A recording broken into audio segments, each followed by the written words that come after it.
क्या आपने कभी सपना देखा है उस पवित्र भूमि की यात्रा का, जहां इतिहास और आस्था एक साथ जीवंत हो उठे हैं? आइए हमारे साथ चले इजराइल की पवित्र यात्रा पर, होली लैंड टूर, जहां हर कदम पर आपको मिलेगी शांति और प्रेरणा। गलील सागर के किनारे खड़े होकर महसूस करें उस पल को जहां यीशु ने अपने चमत्कार दिखाए। कफरनहूम में, जिसे यीशु को अपना शहर कहा जाता है, उनकी शिक्षाओं को जीवंत अनुभव करें। बेथलेहेम में, चर्च ऑफ नेटिविटी में उस पवित्र स्थान को देखें जहां यीशु का जन्म हुआ। शेफर्ड्स फील्ड में उन चरवाहों की कहानी को महसूस करें जिन्हें स्वर्गदूतों ने यीशु के जन्म की खबर दी। यरूशलेम के पवित्र गलियों में वाया दोलोरोसा पर चले जहां यीशु ने क्रूस का बोझ उठाया। गार्डन टोम में शांति और चिंतन के क्षणों का अनुभव करें।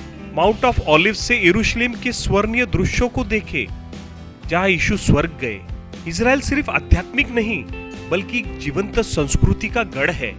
स्थानीय व्यंजनों का स्वाद ले और मृत सागर में तैरने का अनोखा अनुभव करें।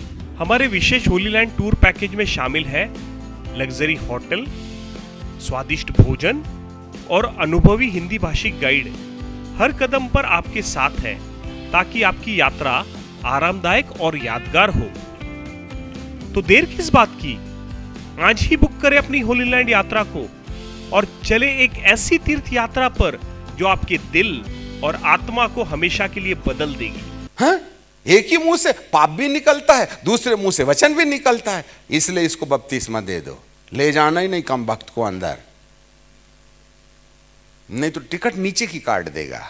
ऐसा बोलने वाला धरती में दूसरा मिले न तो बता देना। बबर शेर है, बहुत अच्छा बोलते हैं। यहूदा का हाँ बबर शेर, अरे बाप रे, बबर शेर हैं। गया में आने वाला यीशु, मैं यहां तो ठीक है। Fear with God. चले आगे। यहां पर दो लोग हैं, एलिया और मूसा। छोड़ दो उसको, जल्दी चलेंगे। आपको मालूम हो अब यहां पर एक घमासान लड़ाई चल रही है, और जो बाहरी अभिषेक है ना, पिता के द्वारा नियंत्रित किया जाता है। और पिता जब कभी भी अपना हस्तक्षेप करते हैं तो वह अपने 6 पंखी स्वर्गदूतों को इस्तेमाल करते हैं, 6 विंग्स एंजल। आपको मालूम होवे आज हम जिस पड़ाव में हैं, उस पड़ाव में प्रभु ने अपनी, देखो मान लो लड़का लड़की की शादी होने वाली है और तारीख फिक्स हो गई, ठीक है ना। 15 दिन के बाद में लड़का लड़की की शादी होने वाली है। अपना यीशु लड़का है और अपन लड़की हैं, ठीक है। अब लड़के को क्या बोल दिया, हाँ बेटा 15 दिन है, अभी तैयारी करो। तो वो क्या करता है, जैसे शादी फिक्स हुई सपना देखने लगता है और बाप की नींद खत्म हो जाती। दोनों बुड्ढा बुड्ढी बोलते, कैसा तेरे बैंक में कितना, हाँ बाथरूम सुधरवा लेना, 4 टाइल्स निकली है, अमेरिका से आने वाले हैं, बेइज्जती करवाएंगे, पहले लड़के की शादी है, हाँ और ये बरांडा तोड़ो, हाँ ये वनडे अंडे से काम नहीं चलेगा, पाल निकालो, ये तो गर्मी के चक्कर में लगाए थे, हाँ टीन लगाना पड़ेगा। हाँ रात भर बेचारे गुटरगू करते और ये सपना देख रहे हैं। यीशु मसीह के आने से पहले प्रभु अपना काम करना बंद कर देंगे और पिता बेचैन हो जाएंगे। अब कार्ड बांटने के लिए लड़का जाएगा कि लड़के का बाप जाएगा? अरे बोलो ना, अरे कार्ड बांटने लड़का जाएगा कि लड़के का बाप जाएगा? लड़के का बाप जाएगा ना। यीशु मसीह के आने के पहले मिनिस्ट्री किसकी शुरू होने वाली है? पिता की। और पिता जो है ना, जैसो को तैसा वाला हिसाब है उनका। हाँ याद रखिए, the ministry of the son Jesus, the ministry of the holy spirit and the ministry of the father. पुत्र की सेवा 3.5 साल की। यीशु जाने से पहले कहता हूं मैं जाता हूं और फिर आता हूं। उससे पता चलता है कि प्रभु अपनी जगह में पवित्र आत्मा को भेजते हैं और पिता पुत्र दाहिने ओर बैठ कर के महिमा की देह में पवित्र आत्मा के द्वारा इस संसार में काम करते हैं। और अब तक प्रभु जी ने इस संसार में पवित्र आत्मा के द्वारा प्रभु यीशु के निर्देश से काम किया। और अब प्रभु जी को बोल दिया, जाओ जरा दूल्हा बनने के लिए तैयार करो, जरा मसाला गिसाला लगाओ, नहाओ धो, थोड़ा फेयर एंड लवली वगैरह लगाओ, जाओ थोड़ा सा अच्छे घस घुसा करके आना। ठीक है कि नहीं? तो इसकी जवाबदारी फिर किसकी होगी? पिता की होगी। अब पिता मिनिस्ट्री करेंगे। तो अंत के दिनों में पिता की सेवकाई के पहले बड़ा बुरा हुआ है।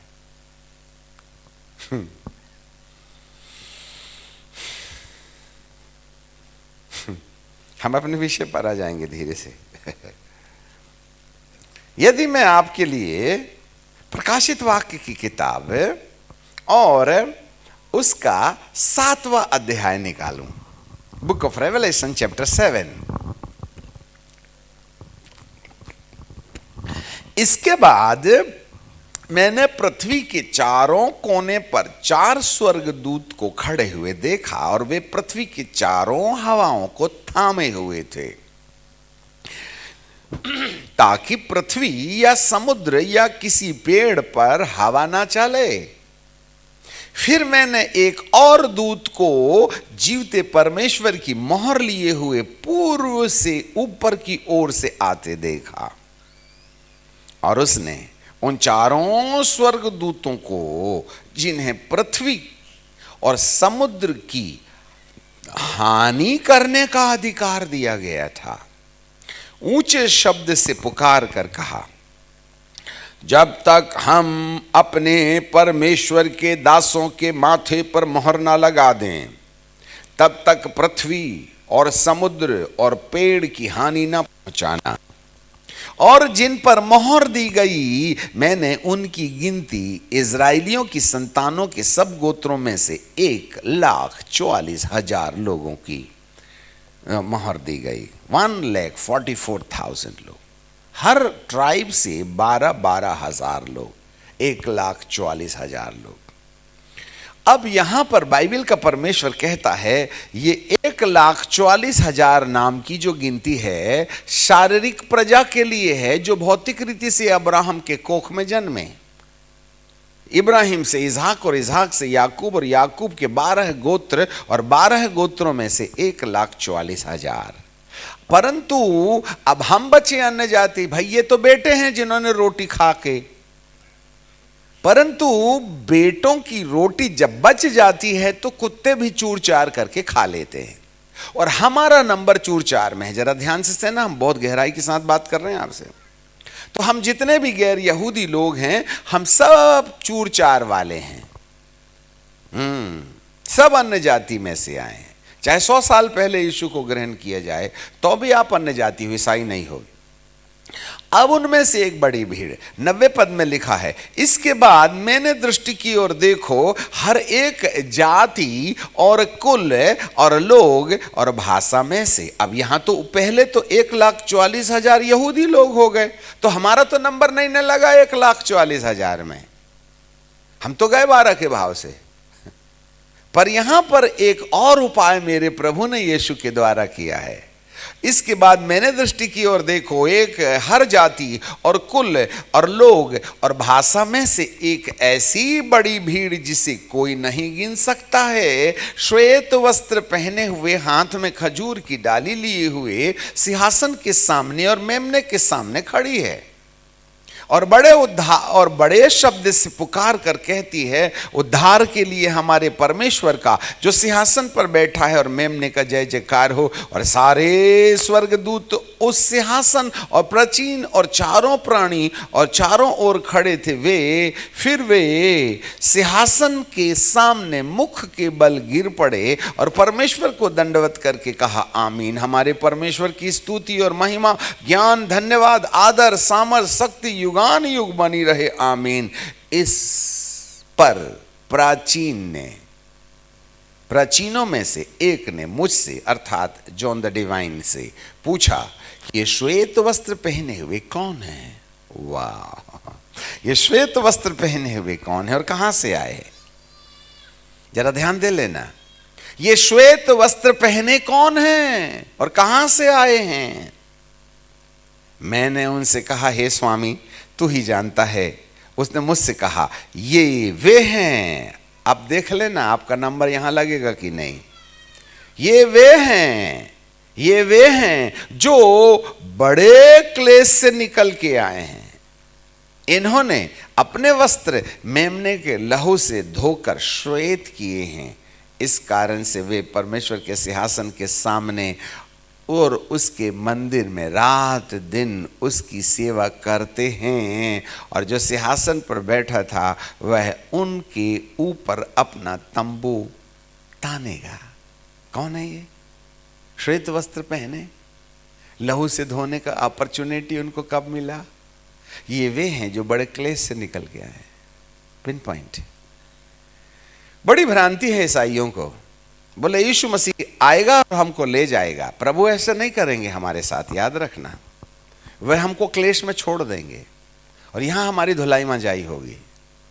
हमने आपको पहले ही दिन कहा था कि इस संसार में यीशु के आगमन के पहले ख्रिस्त विरोधी आएगा। आज हम बहुत हाईली टॉपिक, ऐसे विषय को जिसको आपको याद रखना पड़ेगा और उस पर हम चिंतन करेंगे। हम देखते हैं दूसरा थिस्सलुनीकियों की किताब में, और जिसको हमने पढ़ करके छोड़ दिया था, उसमें डिटेल में नहीं गए थे, हम इसमें फिर से आ जाएंगे। दूसरा थिस्सलुनीकियों की किताब और उसका दूसरा अध्याय। हे भाइयों, हम अपने प्रभु यीशु मसीह के आने और उसके पास अपने इकट्ठा होने के विषय में तुमसे विनती करते हैं कि किसी आत्मा या वचन या पत्री के द्वारा जो मानो हमारी ओर से है, यह समझ करके कि प्रभु का दिन आ पहुंचा है, तुम्हारा मन अचानक अस्थिर ना हो जाए, ना घबराओ। मैं तुमको एक आइडिया देता हूं, जगत के अंत और यीशु के आने के पहले घटना कौन सी घटेगी?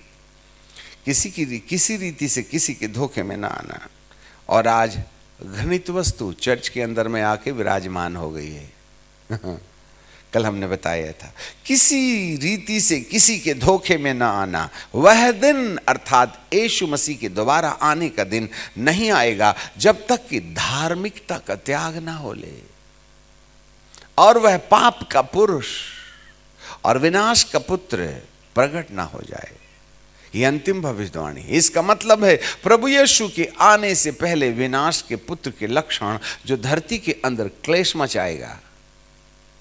सावधान, धरती के अंदर क्लेश मचाएगा।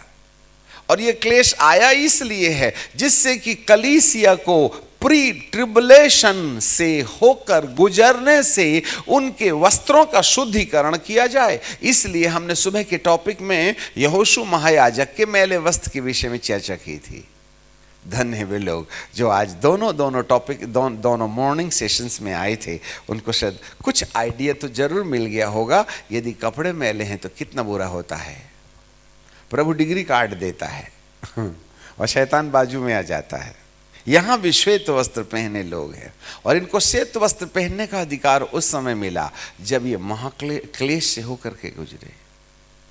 इससे ऐसे पता चलता है, प्रभु यीशु मसीह ने भी मत्ती 21 में कहा था, 21-34 में जागते रहो, नहीं तुम्हारा जीवन मतवालापन, जीवन की चिंताओं और खुमार से सुस्त ना हो जाए, जिससे कि आने वाली विपत्ति जो सारे संसार के ऊपर आने वाली है तुम पर भी ना आ पड़े। इसलिए जागते रहो और प्रार्थना करते रहो कि तुम आने वाली विपत्ति से बचने। पहला एजेंडा। उसके बाद मनुष्य के पुत्र के सामने खड़े रह सको। बचोगे तभी ना मनुष्य के पुत्र के सामने खड़े रहोगे। भाईजान, यीशु कब आएगा? जब आएगा तब आएगा। तुम तो आने वाली विपत्ति से बचने का उपाय करो। अब कोरोना यही साल आएगा, 2 अरब लोग मरेंगे। भविष्यवाणी को पूरा करना पड़ेगा ना परमेश्वर। हाँ, अभी हम ऑफिस ऑफ द प्रॉफिट में खड़े हो गए। ये दोनों को नहीं पहचानोगे तो अगला भविष्य समझ में आएगा ही नहीं। मैं आपके लिए फिर से इसी जकरिया की किताब में चले आते हैं और वहां हम 13वें अध्याय में चले जाएंगे। ठीक है ना? बुक ऑफ जकरिया चैप्टर मैं निकाल लूँ ना, फिर इसके बाद में जकरिया की किताब। ओके, जकरिया की किताब और उसका 11वां अध्याय है। माफ कीजिए, 13 नहीं 11 है।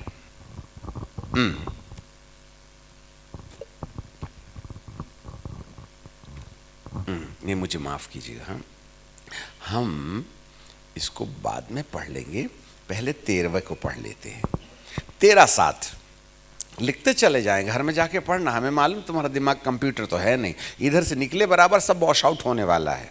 इसलिए जब कभी भी आए ना तो पेन पेंसिल जरूर लेके आए, कि अपन विद्वान नहीं है। सेनाओं के यहोवा की यह वाणी है, फिर ढूंढोगे तो मिलेगा नहीं ना, लिख लिया करे। यहां लिखा है सेनाओं के यहोवा की यह वाणी है, हे तलवार मेरे ठहराए हुए चरवाहे के विरुद्ध। अरे चरवाहा, हाँ।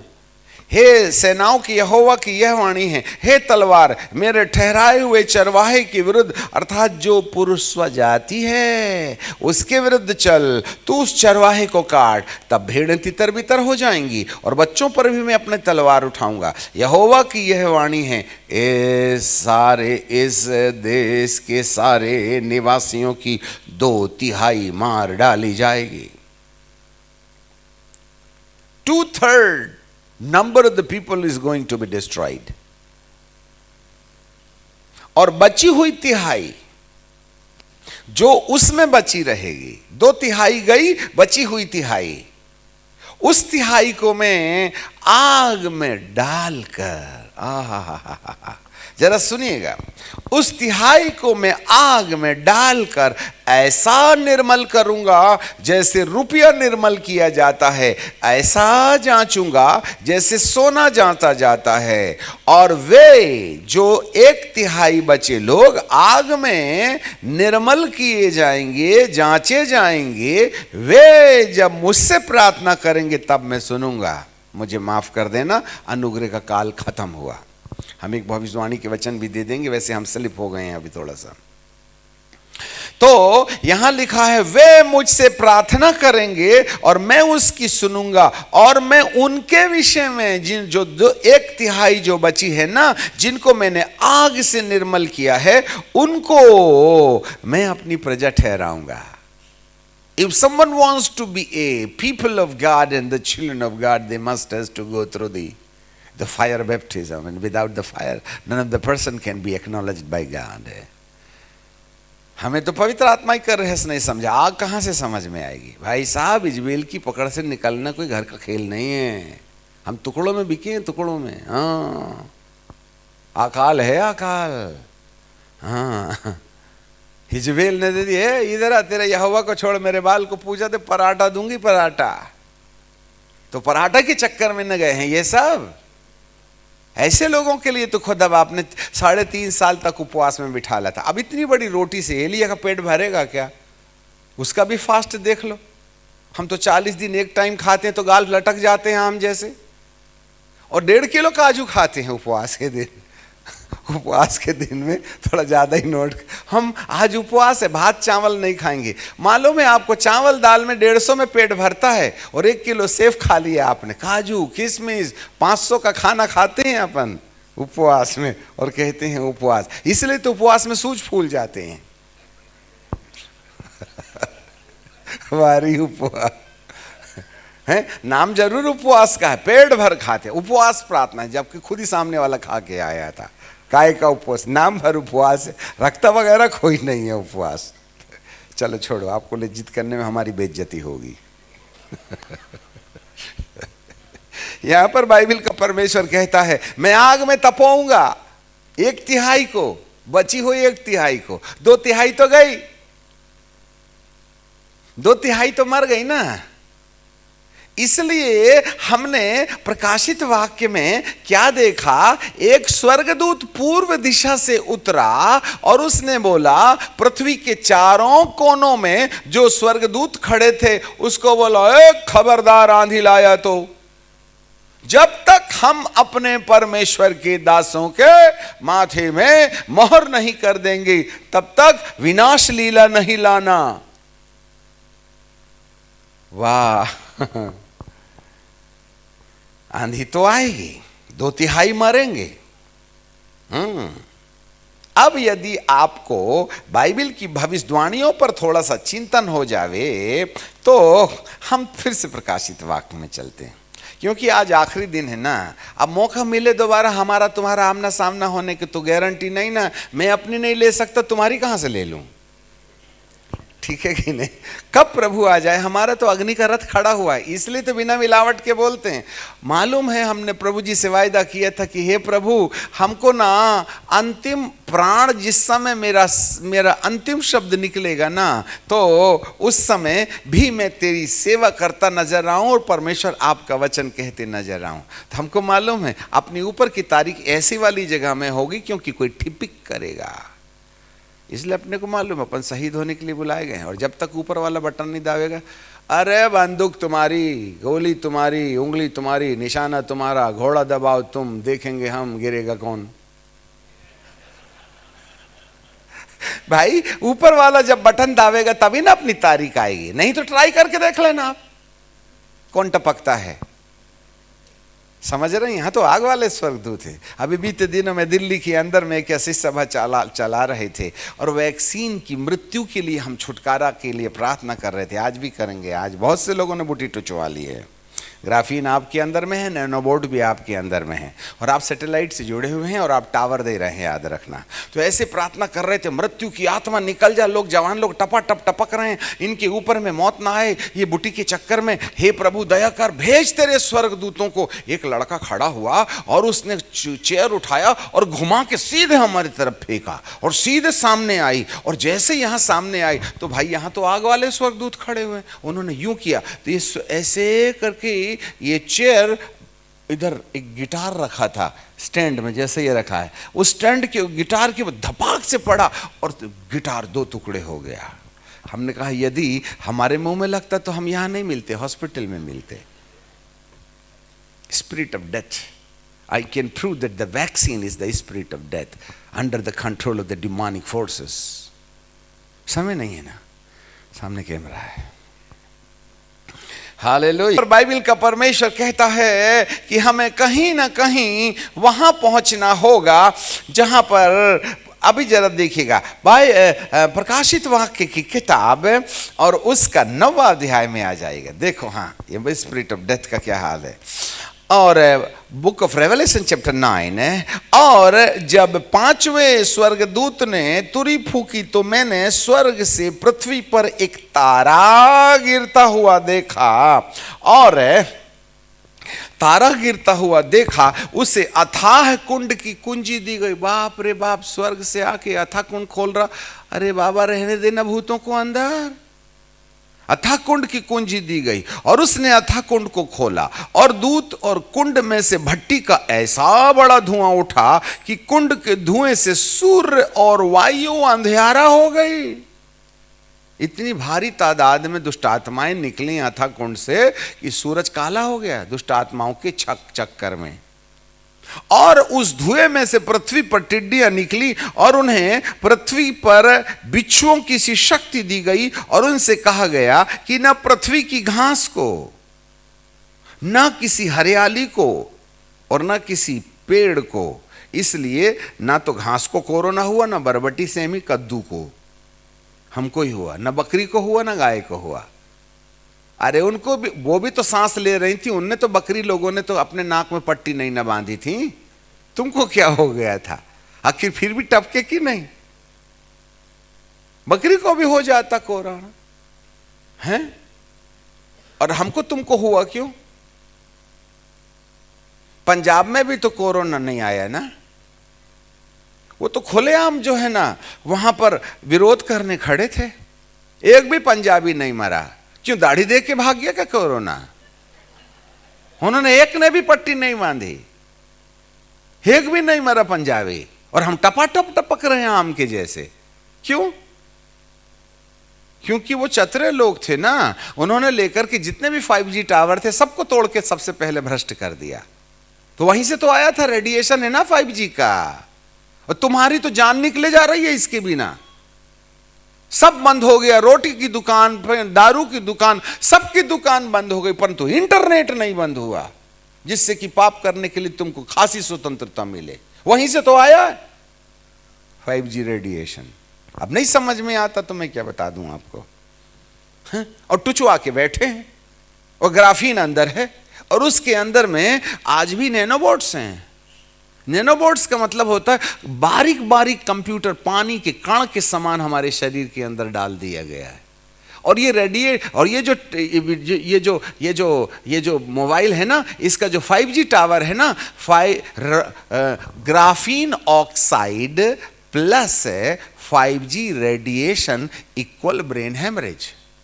गणित सीख लो अच्छे से, आज आखिरी रात है। 5G radiation plus graphene oxide equal heart attack, blood clot, खून का गाढ़ा होना। इसलिए जिन्होंने बूटी टुचवा ली है, सुबह सुबह अदरक खाया करें जिससे कि खून पतला होवे, नहीं तो तुम्हारे पास में घंटी भी नहीं बजेगी, हम आम जैसे टप कनी नीचे गिर जाएंगे। समझ रहे हैं बात को? मौत के फरिश्ते आपके हाथ में हैं, अधर्म के साथ धोखा। ये WHO की कलाकारी है। अब उन्होंने 16, 17 या 23 अप्रैल को संपूर्ण धरती के साथ मिलकर के एक एग्रीमेंट पर साइन ले लिया है कि अब हम धरती के 2 अरब लोगों को टपकाएंगे। एग्रीमेंट पास हो गया है। यदि इस साल कोरोना नहीं आए तो 27 के बीच में आकर के 2 अरब लोग मरना तय है। लिख लो आप तारीख में। तो प्रोजेक्ट है ना, ये तो 2012 का प्रोजेक्ट था ना, जो 20 और 21 में जो बात 2012 में पारित हो गया था, इतने लोगों को मारना। ये तो ट्रायल थी ना, और 20 और 21 में हमारे गए ना बहुत से साथी लोग। और अब फिर ये अप्रैल महीने में फिर से एक प्रोजेक्ट सैंक्शन हो गया है मार्शल लॉ के साथ में, 2 अरब लोगों की छुट्टी करने का। अब ये कैसे करेंगे हमको नहीं मालूम है। तुमको क्या लगता है ये मौसमी आंधी है क्या? ये तो हार्ड टेक्नोलॉजी है ना, ये तो गैस छोड़ छोड़ करके आंधी ला रहे हैं, जिससे कि जब बरसात का टाइम आए तब पानी खत्म हो जाए आसमान में। ये सब मारने का तरीका है। अब तुमको नहीं समझ में आता तो मैं क्या करूं? पढ़े लिखे तो बहुत हो, मोबाइल तो हमारी जान है ना, इसके बिना हमारी धड़कनें नहीं चलती है। और बेफालतू की चीज देखते हो, काम की चीज देखते ही नहीं। चलो कोई बात नहीं, आप जानो, आपका काम जाने, अपने बाप का क्या जाता है। यहां पर बाइबल का परमेश्वर कहता है, अथाह कुंड से इतने गाढ़े धुएं से दुष्ट आत्माएं निकली और उनको पेड़ पौधे और हरियाली को घास को हानि नहीं पहुंचाने के लिए कहा गया था। 5वें में और उन्हें 4थे में और उनसे कहा गया, न पृथ्वी की घास को, न हरियाली को, न किसी पेड़ को हानि पहुंचाओ, केवल उन मनुष्यों को जिनके माथे में परमेश्वर की मोहर नहीं है। लो, आइडिया दे दिया परमेश्वर का वचन। जिनके माथे में परमेश्वर की मोहर लग गई है, आया था कुंड से निकले भूतों, उनको छूना भी मत, नहीं मैं तुमको टपका दूंगा। देयर इज अ सिक्योरिटी, एक सुरक्षा है, एक संदेश है संपूर्ण धरती के लोगों के लिए कि वे यदि अगली महामारी जिसमें 2 अरब लोग मरेंगे, 2/3 को में से 1/3 को मार डालने की जो योजना होगी। देखो, प्री ट्रिबुलेशन में 2/3 में से 1/3 प्री ट्रिबुलेशन में अर्थात यीशु के आगमन के पहले मरेंगे और 1/3 बाद में मरेंगे। हाँ, तो यीशु के आने के पहले 2 अरब जाने वाले हैं, 1/3। ये प्री ट्रिबुलेशन है। मरने वालों की टोटल संख्या 2/3 है, ऐसे लिखा है ना भविष्यवाणी के अंदर में। इसलिए बाद वाले की तो बात छोड़ो, तुम पहले वाले की चिंता करो। और बाइबल का परमेश्वर कहता है कि जिन जिन लोगों के माथे पर परमेश्वर की मोहर है, उनके निकट नहीं जाना। घास को, हरियाली को हानि नहीं पहुंचाना। जिनके माथे में परमेश्वर की मोहर नहीं है, बचने का उपाय है मोहर लगा लो। और यदि मोहर के बारे में देरी हुई तो आप कितने भी बाइबल के विद्वान होगे, हमें मुसीबत तो हो जाएगी। थोड़ा ठेठ भाषा है ना, ये सितारा उतार के आए तो लैंग्वेज थोड़ा सा पुरानी वाली चमक ही जाती है कभी कभी। हमें सभ्यता नहीं है, भवर शेर है, कौन मारेगा तुम्हारे चक्कर में। बाइबल का परमेश्वर कहता है, इन्हें मार डालने का तो नहीं, वरन 5 महीने तक पीड़ा देने का अधिकार दिया गया। और वो उनकी पीड़ाएं ऐसी थी जैसे बिच्छुओं को डंक मारने से होती है।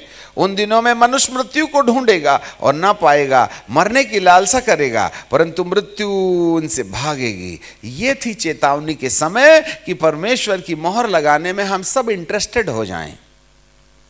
उसके बावजूद भी जब नहीं माने ना, तो 13वें पद को पढ़िएगा। तब 6वें स्वर्गदूत ने तुरी फूकी और सोने की वेदी जो परमेश्वर के सामने थी, उसके सींग में से मैंने ऐसा शब्द सुना मानो कोई 6वें स्वर्गदूत से जिसके पास तुरही थी कह रहा था, उन 4 स्वर्गदूतों को जो बड़ी नदी फरात के पास बंधे हुए